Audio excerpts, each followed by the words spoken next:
on, everyone? So as you can see here, I am fortunate enough to be sitting in a new 2018 Jeep Trackhawk.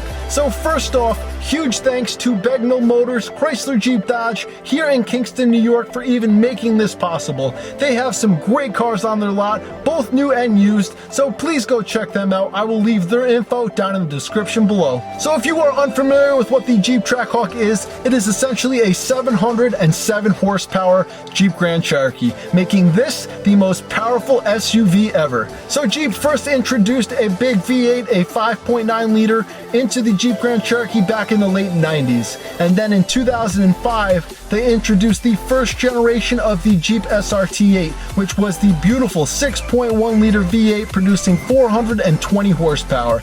And now up to today, the Jeep SRT has now the glorious 6.4 liter Hemi producing 470 horsepower with a 0 to 60 time in just 4.4 seconds. So if that Jeep SRT doesn't do it for you, here is your answer. So here lies the Hellcat engine that first originated in the Challenger and then moved its way into the Charger, and then Dodge had the balls to put it here in this Jeep Grand Cherokee. So let's first start off here in the interior, where there are a few changes over the SRT. We have this nicely wrapped flat bottom steering wheel here with the Trackhawk symbol right at the bottom. We have the floor mats here to let you know we are in a Trackhawk, and the sill pads with a supercharged embroidered in them. Taking a look at these seats, you have the Trackhawk embroidered in nicely. You have these really nice carbon fiber accent pieces on the doors that run into the dash and flow nicely right into the infotainment system, making this a really nice place to be. So what I also found that was really awesome was that these back seats actually recline. So you could be sitting in the back seat if you're a little tired from a long trip or something else and just sit back and relax. I think that's really cool. So that's pretty much it for the interior. So let's start it up and see how it sounds. Ho ho ho ho.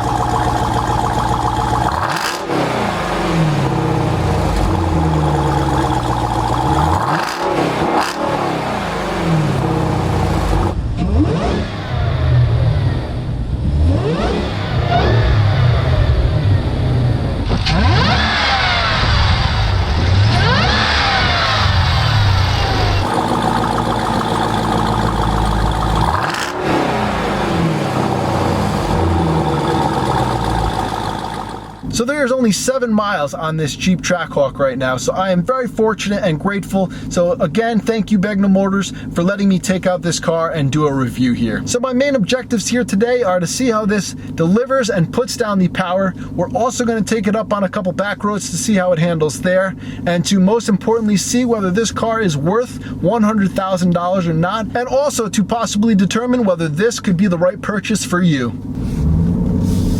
So excuse me if I'm grinning throughout this entire video here. This is just so exciting. Alright, so we're gonna turn onto the highway right here. There's way too many cars on this road right now.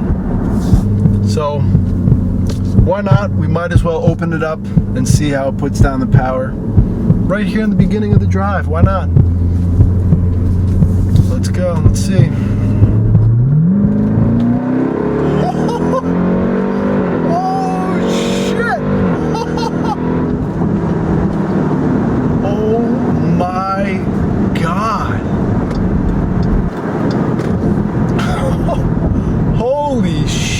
So here we have the supercharged 6.2 liter V8 producing 707 horsepower and 645 pound-feet of torque, sprinting to 60 in just 3.4 seconds, a quarter-mile time of 11.6, and a top speed of 180 miles an hour. So it's pretty cool to say that this has 90 more horsepower than the Mercedes G65 AMG, which is a twin-turbo V12. So just cruising around right now, it feels like a pretty normal Jeep, but if you just want to get up on it and go,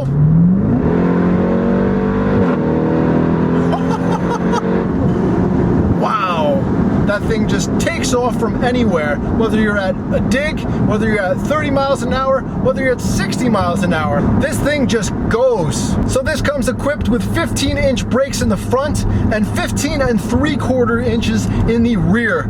Basically 16 inches in the back. That is huge, which makes sense to actually slow down this piece properly, as this comes in weighing between 53 and 5,400 pounds, which is actually just slightly less than a Rolls Royce. As for the towing capability here, this does tow more than the SRT, obviously with the power, but more importantly, that 645 pound-feet of torque. Let's put this in manual mode, see how it does.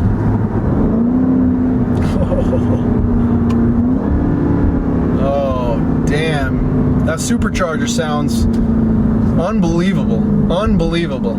Let's get another quick little pull. Oh, damn.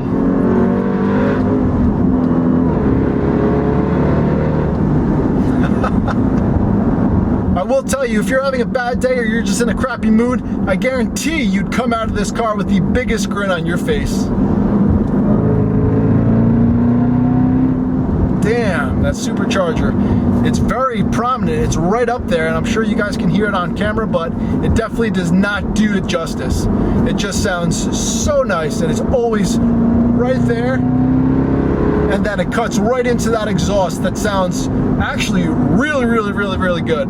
So the exhaust here is a little different than the Jeep SRT, more similarly to the Durango SRT, the way it's set up and its mufflers. And I can tell you, even with all these four windows up, it sounds like your back window's open and the exhaust is right there. It sounds really good. Especially for like an exhaust that's really daily drivable, this exhaust is perfect. It's not super loud, super obnoxious, but it's there, it's toned, and it sounds great. Oh man, that sounds so good.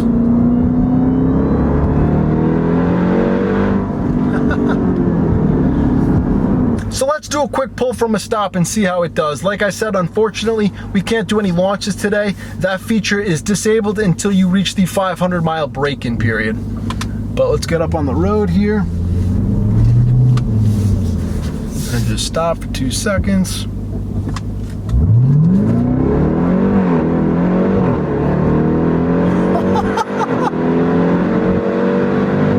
Holy shit, this thing freaking pulls. Wow. So with the power brought here to all four wheels, from a dig, pretty much you're going to take almost any car. So the color of this Trackhawk here is called Rhino Clear Coat, and it's basically like a slate gray with a really nice light blue hue under it as a really nice touch, and this looks phenomenal when it shines in the sunlight. If I was to get a Trackhawk, I would probably get it in this color.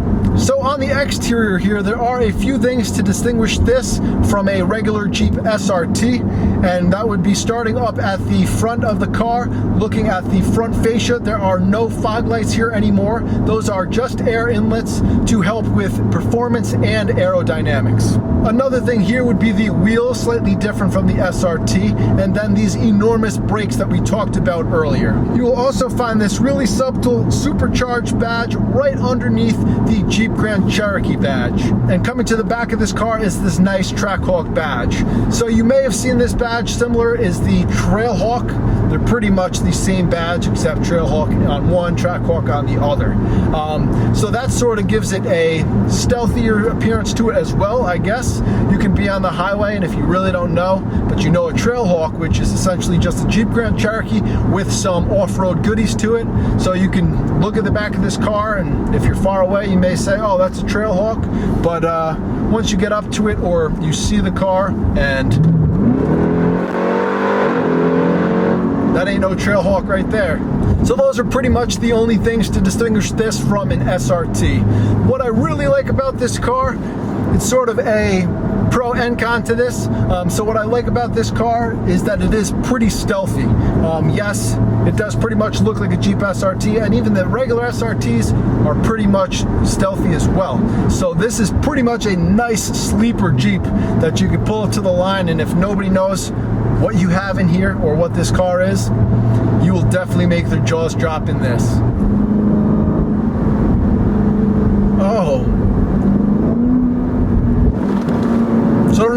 that, but I was actually able on a downshift to get a crackle out of this exhaust, which was pretty nice. But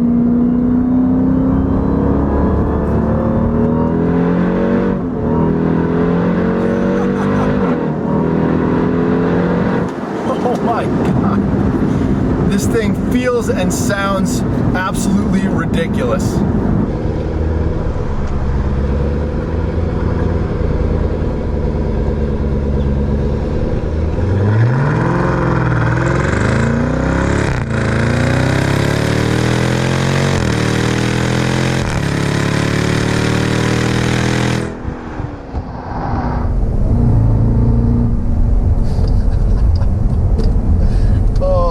Sounds amazing.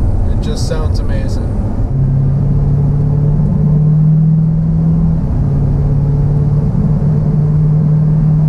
And obviously it's got a little bit of body roll to it. Obviously it's a pretty heavy car, but it actually felt pretty good. It's definitely a bit more nimble than a regular Grand Cherokee here. So let's play around with the sport modes for a couple minutes just to get a feel for those.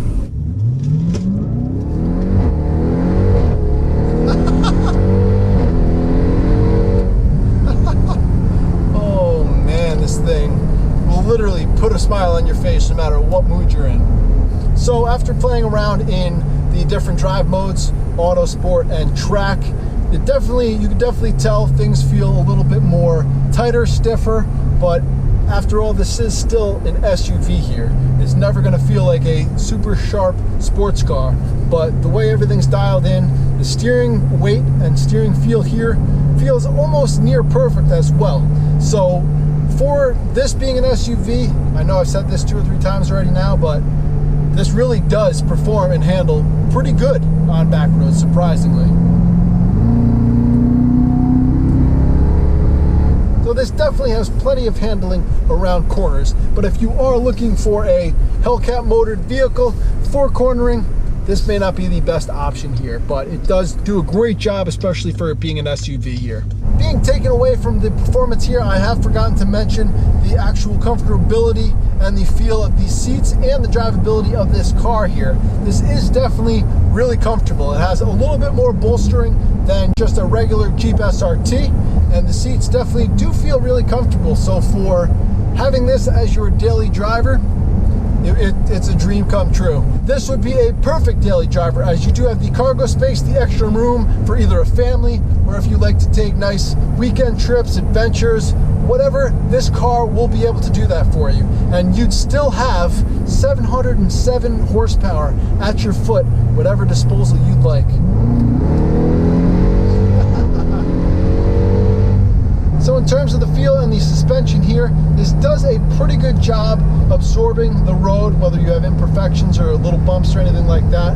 However, it is a pretty firm setup even throughout the auto, sport, and track drive modes. But this is still an SUV, but the big wheels definitely do a good job at helping with that. So let's begin to sum up this 2018 Jeep Trackhawk. So for the styling here, I think the Trackhawk looks really good. Could it be more aggressive? Definitely.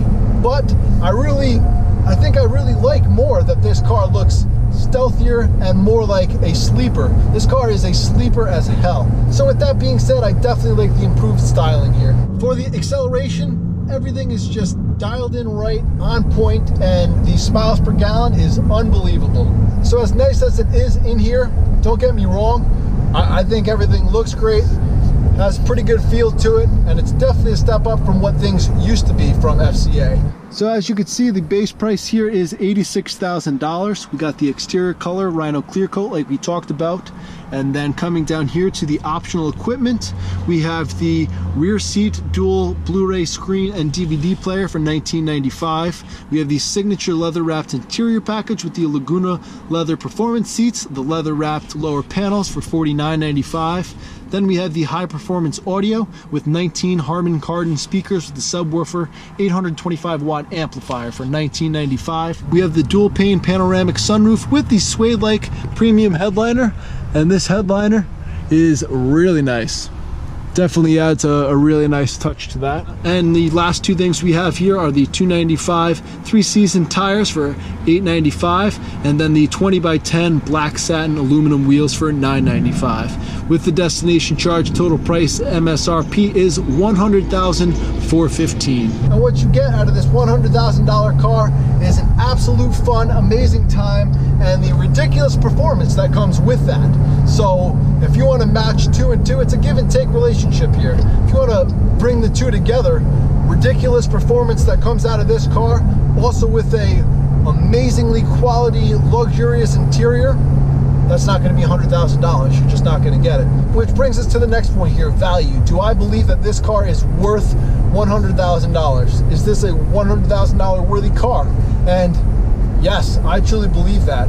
Everything in here, like I was saying with the interior, it's still beautiful. It's a beautiful place to be here, and the performance, you're not going to beat it all day long. So the competitors here, the BMW X5M that has, I believe, 560, 570 horsepower, those start as a base of $101,000, whereas the Trackhawks, they start a little less shy of $90,000. So power for power and horsepower that you're getting, 707 horsepower here.